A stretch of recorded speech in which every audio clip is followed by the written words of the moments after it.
Greetings fellow Decepticons, Soundblaster1987 here with another Transformers Beast Wars review. Today from the Transmetal 1 era of 1997, Megatron. Now, unfortunately, my copy is incomplete, having bought him loose on eBay. He's missing the T-Rex mode arms, and also he has suffered a bit of gold plastic syndrome damage during my attempts to transform him prior to this review, but he is still a functional action figure if you can get the, parts position just right. So as you can see, here he is in his bronze and silver and purple chrome T-Rex mode.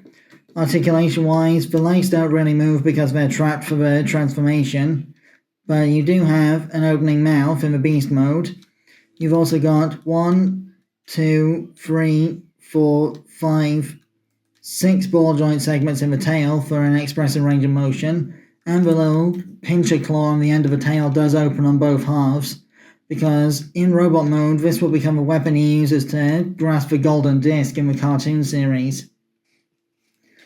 Now, for size comparison in beast mode, here we have Transmetal Megatron next to the alligator mode of the original Battle Begins 2-pack Megatron figure from 1996.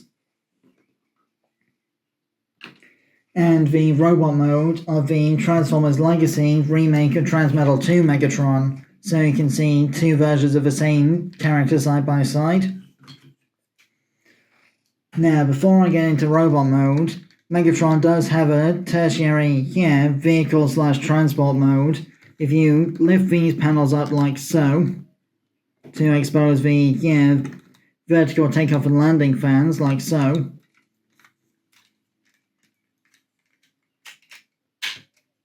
unfortunately, the waist swivel of my copy is the part that fell apart due to gold plastic syndrome, so that's why he doesn't seem to hold together very well in T-Rex mode, I'm afraid.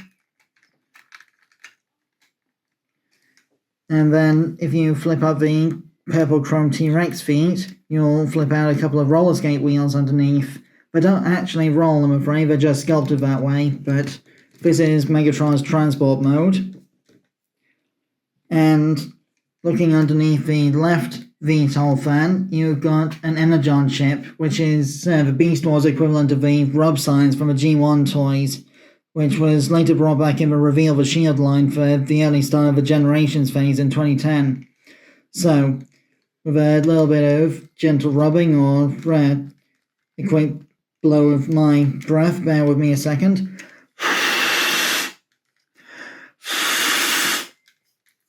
And you can see the Predacon symbol lighting up. This feature works with what's called thermochromic film inside the sticker, which reacts to the friction heater being rubbed at or blown on, thus showing up the faction symbol sculpting within. Like I say, the original Generator 1 toys have the same feature with their rub signs. So, to transform Transmetal 1 Megatron into his robot mode, first of all, if he's suffered GPS like my copy has, you want to split him in half like so, because the waist swivel doesn't tend to like holding together. Then with the top half, you want to carefully open out the back armor panels, long fingernails required, in order to avoid causing further damage. And you want to fold out the robot arms as well if you get the chance.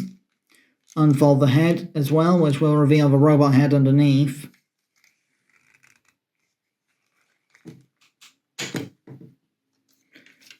Then fold up these pieces to become the shoulder pads, and bring out the robot arms on these slightly rusty hinge panels like so, being careful not to cause any additional damage to the figure.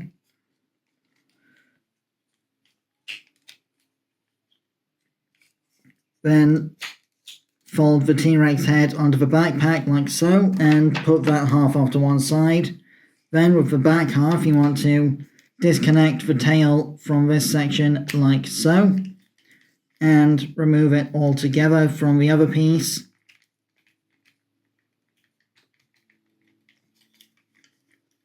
Then you want to bring the VTOL fan section up,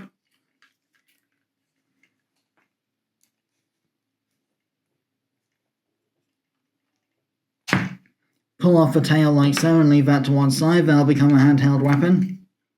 Then you want to bring the hips down so they're straight. Flip over roller skate wheel so that the T-Rex feet become the robot feet. Same on both sides. For some reason on my copy, only one hip seems to have its ratchet joint working. Then close the VTOL fans like so.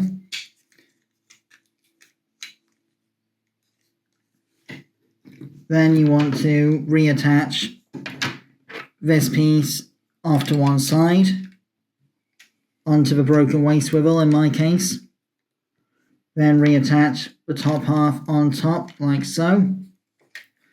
And you want to make sure that this little clip on the back of the T-Rex head attaches to the piece that the VTOL fans connect to in order to hold the whole thing together.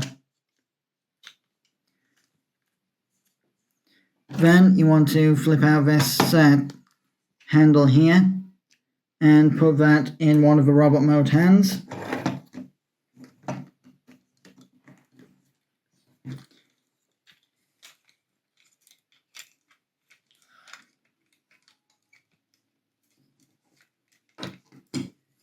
And here we have a slightly battle damaged Transmetal Megatron in his robot mode. I severely underestimated how badly GPS affects this mold when I first bought it, I have to admit. A mistake I won't be making again, I can tell you. So, as you can see, rather unstable, but still an interesting toy to finally own. I wish they'd make a Masterpiece scale version of this guy at some point, but Masterpiece seems to be straying away from the Beast Wars at the moment. So, for size comparison, here he is next to the Legacy Transmetal 2 Megatron remake from the early 2020s. And the Blokees Defender Bruticus model kit. As you can see, he's about the same size as the Blokees Bruticus kit. So, articulation in this mode. The head is on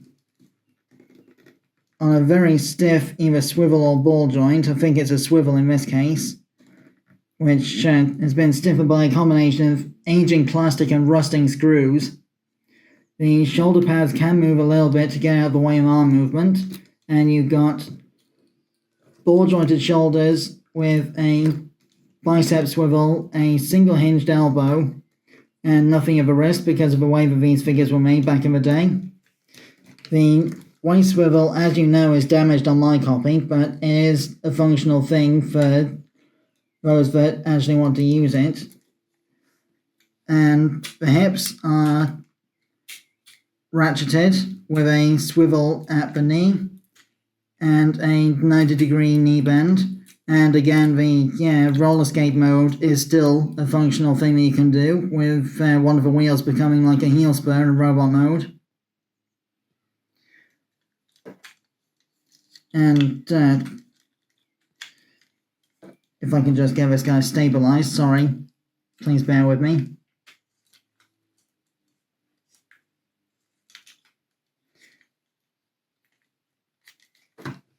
As you can see, he does hold on to his tail weapon pretty securely, as many Beast Wars toys that have their beast tails turn into weapons generally do.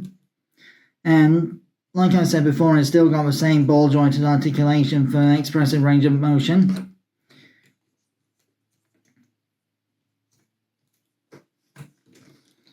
So that more or less concludes my review of the Beast Wars Transmetal Megatron.